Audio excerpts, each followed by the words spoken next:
In this episode, what I want to show you how to do is basically how to author jQuery plugins the easy way and the hard way. So for the next part of my content management system, I want to be able to reorder these subform properties or values, whatever I want to call them, just by dragging on the handle there where the ID is. So say I had one, I was dragging it and I wanted to put it in between 14 and 28, it will basically be able to do that. And if you're wondering why these numbers are sporadic, that's because this is the IDs in the database, etc, etc, etc. So what I basically want to, I've already explained what I want to do. I'm not entirely sure how I want this to work. That's why I won't actually record the building of the jQuery plugin itself. I'm just going to teach you the basics of how to create one. But what I have done is I've basically used my trusty tablet to basically design how I preferably want it to work. So that's the normal view, as you can see there. So if I was to zoom in there, then that roughly matches what I've drawn there. And when I lift it up, I want, like I said, one little a marker, and I did something to identify that I'm about to drop it there. And then when I do, that's how it happens. So I thought of two possible ways to do it.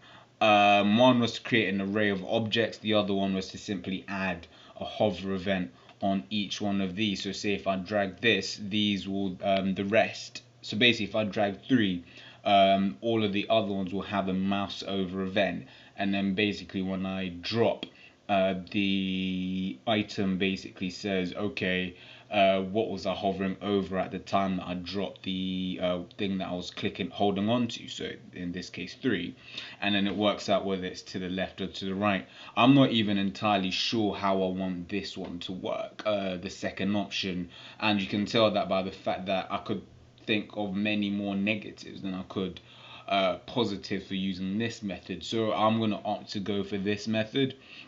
But basically that is something you should do whenever you're building a plugin or building anything, where you design what you want to do and have a clear understanding of what you want to do. Like I said, I know I haven't got a really clear understanding, but I don't think I'm going to get any clearer than this. So let's get down to it. So in jQuery land, the whole thing is to basically not contaminate the namespace. And by that, I mean this. So in my utilities function, I have got a variable called prefix. And that basically tells me whether it's WebKit or whether it's Moz, whatever, if you see what I'm saying. If you're used to CSS anyway. So if we do a console.log prefix and then we save that, we go back to the right one, we can see that there it's the prefix that we expect it to be. It's an object of possible prefixes rather. But if I did this now, if I did var prefix equals boom, save that, you can see that I've contaminated the namespace because I've completely overwritten it. So the way you get around that is by creating closures. So let's basically do this. So now basically let me just actually do something first.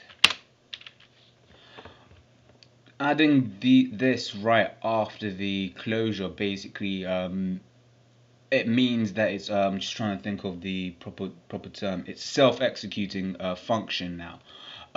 Sort of like if you did function boom and then did boom. Basically all that's the way to do it is to just basically do that, but that's going to give you a syntax error unless you basically do some wraparounds like I've done here. The next thing you want to do is say $.fn and then the name of your function. So mine is called stream order. If you look on my GitHub, all of my plugins or whatever, what have you, have the title stream for some reason. I do know the reason, but it's not entirely interesting. So that's basically what you want to do. So another thing that you want to make sure it can do is be chainable. This word chainable. If you've ever done something like this .css and then the internal parameters that you want to pass it, and then you did add class. That's what it means by chainable. So a user should be able to do this .stream order .add class, and the way you do that is by simply doing return this at the end. Now what I like to do is I like to alias this, because if you're in a jQuery callback, so if you did a something .click function, etc, etc, etc, you basically, if you're in that function, then this no longer refers to this object here, depending on, basically doesn't refer to that object. So I like to basically alias it, and I just do var t equals this. The next thing that I do is basically, it depending on how you want your object to work. If you want the selector to basically, hold on, let me re-articulate that. If you want to have it so that when you actually when a user actually does this dot functioning, if this refers to more than one object and you want your function to basically interpret each of the thing that we're referring to individually, what you do is you basically do this. So if t dot length is more than one, return t, and you say t dot each function, and then you want to say this dot stream order, and then pass it any parameters that you may or may not have set. So basically, if this was div dot stream order and there were 5 divs on the page, then basically what we'll do is we'll come into here and we'll say if t dot length is more than 1, yes, t dot length is more than 1. So for each of these divs that we're referring to, perform the function stream order, and it's just as simple as that. And then you can add some commenting in there. Always comment your code, means that when you go back to it, it's actually easy to understand. It's not actually always for other people that might read your code, because if you're writing a huge system like I am, then you've written code like a month or two ago, and then you realize actually there's a problem with this code, and you go back and you're like, actually, what does it do? What am I expecting to get back from this? So basically, this is the basic structure of a jQuery custom object, and you can do whatever you want in here. So if I was to basically say, let me just do something like this, t.css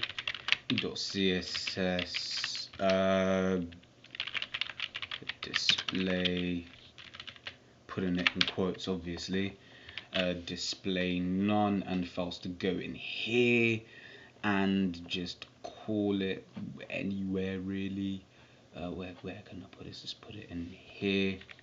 I'm just going to say something like, oh, wrong button, and just say this,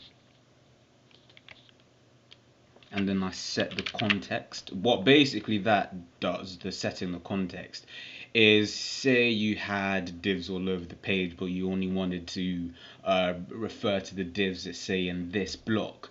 You'd say the selector, and then in the second parameter you'd say the ID of the ID of the block that you want to refer to. By default, it's the whole document, so it will look for all of the divs in the document, but if you set that parameter, then it will look in basically the place where you want it to look. So if I say .civform license dot stream order, hopefully voiding all embarrassment, you can no longer see them. So that's the basic structure. Now I don't know whether I should cut this up into two bits, and I'm gonna make up my mind later on. In fact, I might as bang. Okay, yeah, probably best to do that. So yeah, as for this part of the tutorial, in that case, for the basic model, thank you very much for watching.